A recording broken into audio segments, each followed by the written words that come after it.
தீர்ப்பதற்காக மதுரை நகருக்கு கண்ணையுடன் வருகிறான் கோவலன். அங்கு அவன் செய்யாத குற்றத்திற்காக மரண தண்டனை பெறுகிறான். ஆராயாமல் தீர்ப்பளித்ததாக அரசின் மீது குற்றம் சாட்டும் கண்ணகி தன் கார் சிலம்பை கொண்டு தன் கணவன் கல்வல்லன் என்பதை உணர்த்துகிறான். அரசனுக்கும் கண்ணகிக்கும் நடக்கும் உரையாடலே இங்கு வடிவில் நடுக்க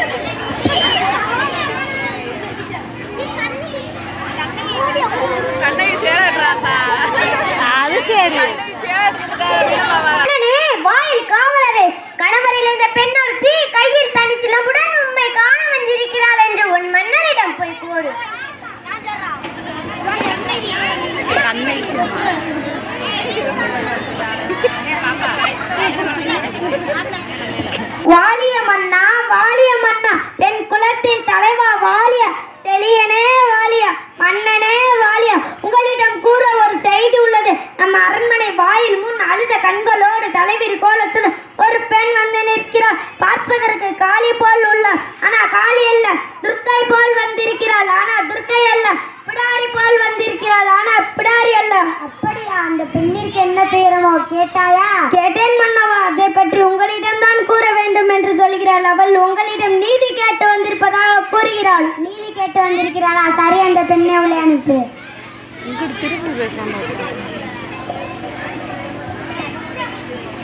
இளங்கொடி போன்ற பெண்ணை அழுத கண்களோடு என்னை காண வந்த காரணம் என்ன?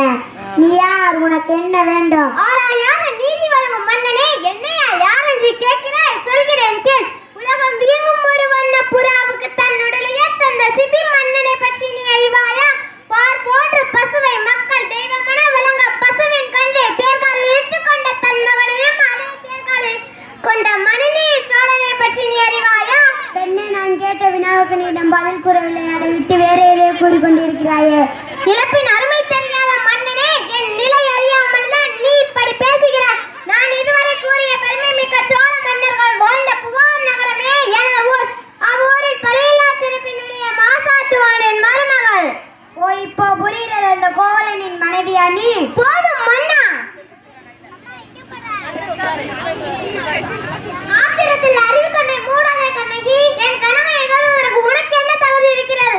ஊழ்வினை பெயரால் உன் ஊருக்கு வந்து என் கால் சிலம்பை விற்க வந்த என் கணவனை நீ அநியாயமாய் கொன்றாயே. நீ செய்தால் தகுமா? அன்னே போதும் நிறுத்து. கல்வனை கொள்வது கொடுங்கோல் என்ற அக்தி ஏற்புடையது. அக்தி அதுநெறிமாகும். இது அனைவரும் அறிவார்களே. உனக்கு தெரியாதா என்ன? பிரதீப், அறநெறி தவறிய மன்னனே, தவறிழைத்தவர்களை தண்டித்த தகுதியை உரியது என்பதை நானும் அறிவேன். ஆனால் நீ கூறுவது போல என் கணவன் கல்வன் அல்ல. அவனிடம் இருந்த சிலம்பை அரசிற்குரிய சிலம்பென்று அதன் இணை சிலம்பு இதோ என்னிடம் உள்ளது. எங்க உன் மனைவியின் பழைய சிலம்பை எடுத்து உடை பார்ப்போம். நம்ப முடியவில்லையே. நீ யார் நம்புவதற்கு? உன்னை யார் நம்ப சொன்னா? ஆண்டவர்களும் சான்றோர்களும் நிறைந்த இந்த அவையிலே தீர்ப்பை வழங்கட்டும். நீதான் குற்றவாளியே, நீதான் கல்வனாயே. பெண்ணே, நீ சொல்வது உண்மைதானா? நம்ப முடியவில்லை. உண்மையாயும் கோவி தேவியின் சிலம்பு பரல் பொற்கை முத்துக்களானது. அது கோவி தேவியின் சிலம்பல்ல மன்னா, கோவலன் தேவியான் கண்ணகியுடன் சிலம்பு. எங்க உன் மனைவியின் பழைய சிலம்பை எடுத்து உடை பார்ப்போம். கோவி தேவி சிலம்பு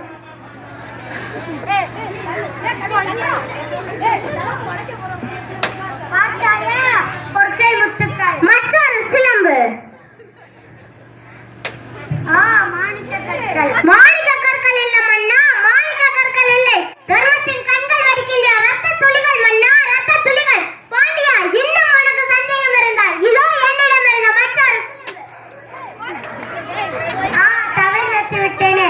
தொழில் செய்த கல்வனின் பேச்சு தவறு வைத்து விட்டேனே.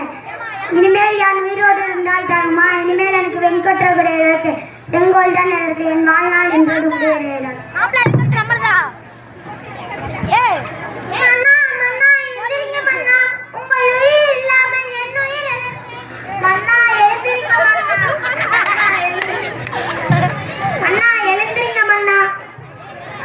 எந்திரிங்கள் மன்னா எந்திரிங்க மன்னா